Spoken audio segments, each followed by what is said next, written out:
But the new generation are missing out on such एक ख़जाना है जो उनके पास जिनसे वो वंचित है। उनको पता नहीं है कि ऐसे भी गाने थे, ऐसी भी आवाज़ है, इस तरह की सिंगिंग होती थी, इस तरह की एक थ्रो है। एक तो टेक्निकल इशू ये है कि हमारे गाने हमारे नहीं हैं। Right. As singers we have just सung the song, but the song belongs to the composer, the lyricist, and actually it doesn't even belong to them. The label. हम डेटेड हो जाते हैं, हमारे हीरोज़ कभी डेटेड नहीं होते। नहीं आप भी डेटेड नहीं है सर, बिल्कुल नहीं। अगर सैफ का गाना है तो वो शान ही गाएंगे, अगर अगर अगर शाहरुख है तो उसमें भी अभिजीत हैं, आप हैं, सोनू हैं। देवर एक्टर्स हुवर कि ये गाना है, अब वो नहीं है। आई कांट थिंक कि अगर रणबीर कपूर है तो उनकी कोई आवाज़ है, अगर कार्तिक आर्यन है तो उनकी कोई आवाज़ है। I don't know what happened, what change. Arijit but वो सबकी आवाज़ है। Auto tune is part of the industry, भी तो हो चुका है, हो गया और बहुत जल्दी एआई भी हो जाएगा। Hi, this is Abhimanyu and I have with me someone who does not need any introduction. Shan here. Welcome to Hindustan Times, sir. हाय अभिमन्यु। आपके बारे में आज बात करेंगे, पर आपसे ज़्यादा आज बात करेंगे उनके बारे में जो हम दोनों के फेवरेट हैं, किशोर दा। Forever Kishore, as you can see here. Ji. Does that take you back to your childhood? Because singing की शुरुआत सबके लिए वैसे ही होती है ना, कि अपने आइकॉन के गाने हम गाते हैं Of course. शीशे के सामने, बाथरूम में। So that is how it began for you as well. बिल्कुल। So what's the feeling like? Yeah, the feeling is beautiful. Like you mentioned, it's like a whole circle for me कि जहाँ से मेरी शुरुआत हुई, उनके गाने सुनकर ही मुझे वो प्रेरणा तो नहीं कहूँगा, वो थॉट भी आया मन में कि ये थॉट आने से पहले कि मैं सिंगर बन सकता हूँ, ये थॉट आया कि यार music is such a beautiful thing.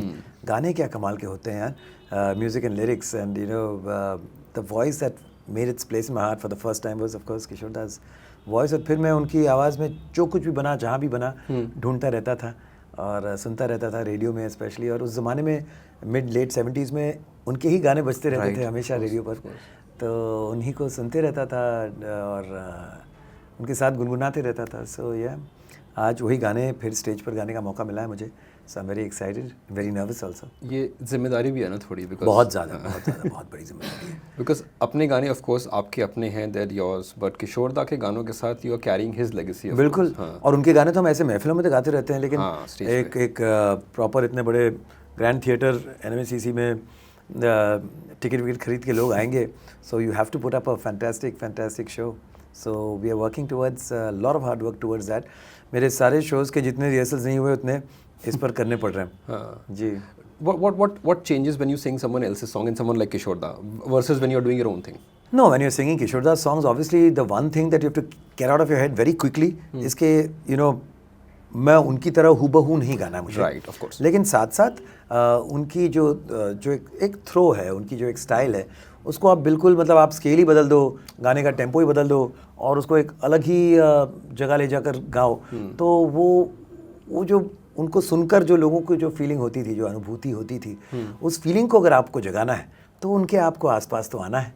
और तो उस हद तक of course I am going to you know not change his style.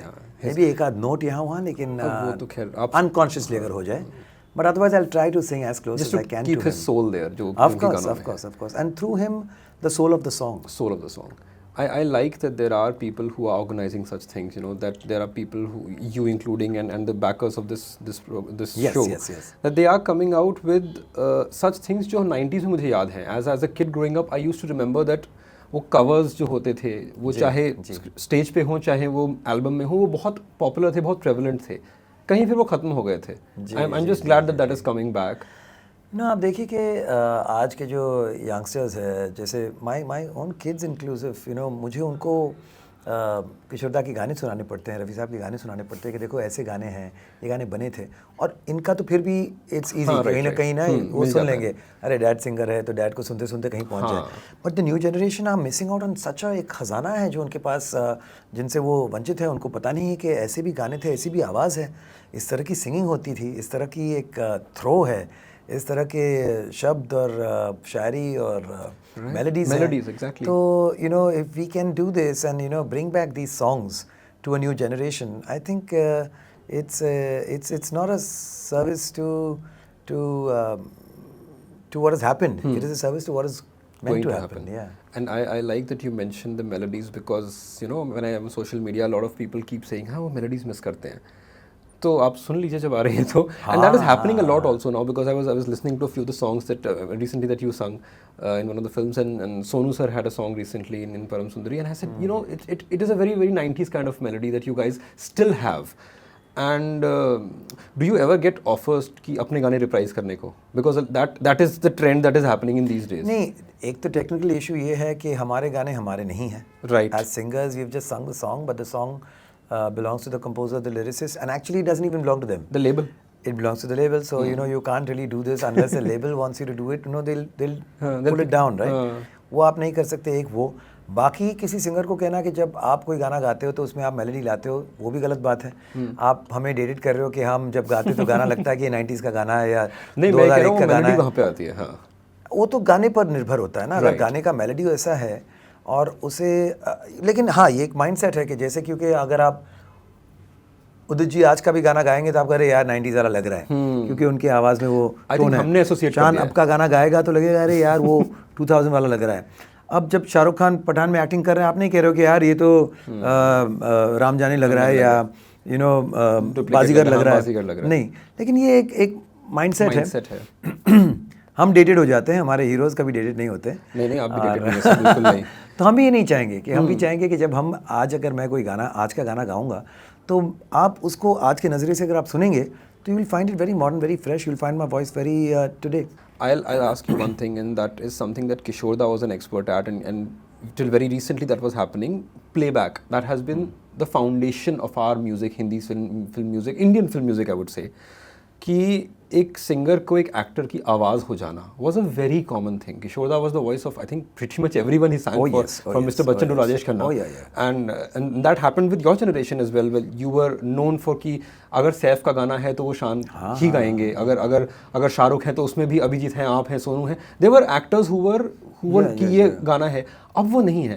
I can't think कि अगर रणबीर कपूर है तो उनकी कोई आवाज़ है, अगर कार्तिक आर्यन है तो उनकी कोई आवाज़ है. I don't know what happened, what changed. Arijit. But वो सबकी आवाज़ है.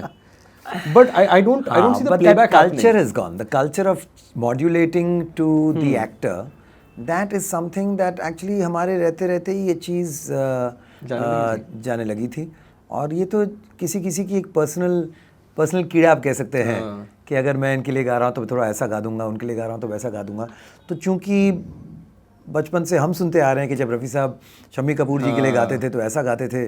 शम्मी जी आके बैठे रहते थे या फिर उनको लेटर लिख के देते थे कि यहाँ मैं कूदूंगा, यहाँ मैं पलटूंगा. तो वो एक्शन आना चाहिए आपकी सिंगिंग में. किशोर दा जब संजीव कुमार जी के लिए गा रहे हैं, आप देखिए बिल्कुल अलग है, अलग लग रहा है. उसमें थोड़ा सा एक नेजल टच हो डाल देते थे. बच्चन साहब के लिए गा रहे हैं तो आवाज़ भारी हो जाता था. राजेश खन्ना साहब के लिए गा रहे हैं तो उसमें एक अलग टच आता था, एक ठहराव, क्योंकि उनका एक बेस में आराम से पुष्पा तो ऐसे आराम से करना, उनका एक फील था.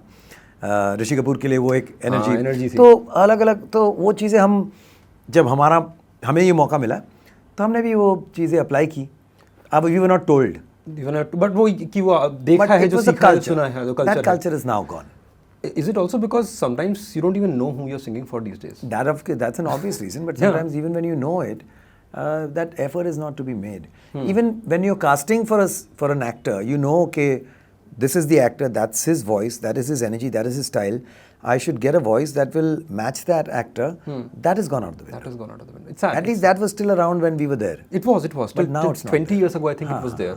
I still remember. जैसे उदित जी की आवाज़ है, वो हर एक्टर में मैच हो जाती है. मेरी आवाज़ है, काफ़ी हद तक मैच हो जाती है, क्योंकि ये नहीं कि आवाज़ बहुत पतली है या फिर बहुत जाड़ी है या फिर बहुत उसमें कुछ एक टिपिकलिटी है जो सिर्फ यू नो कुछ ही एक्टर्स में फिट हो सकती है. हाँ, वो ऐसा नहीं है. तो if it's a well modulated voice, Shanu da की आवाज़, it's a well modulated, Sonu, it fits into everyone. It's not a problem. I'll end it with a question to you, and that is that over the last few years, a lot of songs have been sung in Kishore Da's voice where he did not sing them, and that is because that's a gimmick. It's just that's a technology जो आ गई है. I am very divided on that because I like seeing कि Kishore Da की आवाज़ कैसे fit होगी उस गाने पे. I get that, but B, what is the ethical concern है? मुझे पता भी नहीं है कि ये किस हद तक सही है, किस हद तक नहीं है. नहीं, इसका यहीं तक इसकी एक्साइटमेंट है कि एक आप आश्चर्यचकित हो जाते हो कि वाओ ये कैसे हुआ. And now we got over that. Now we know कि ये AI से हुआ है और ये हो सकता है और ये होता रहेगा. Once you have gotten over that surprise element, I think there is nothing else left to that. एक तो legally you are not allowed to do it, right, दूसरी बात ये है कि आप you are not really justifying that artist True. By doing this, you are not really paying tribute by doing this, क्योंकि उनके अपने बहुत सारे गाने हैं, ट्रिब्यूट करना है तो आओ प्रोग्राम करो, उनके गाने लोगों तक पहुंचाओ, सुनाओ, तो ये गिमिक है और उसको वहीं तक ही सीमित रहेगी ये चीज़. you don't pay more attention to that. I don't think it's going to be, it's not worth Around- paying more attention around. to. Yeah.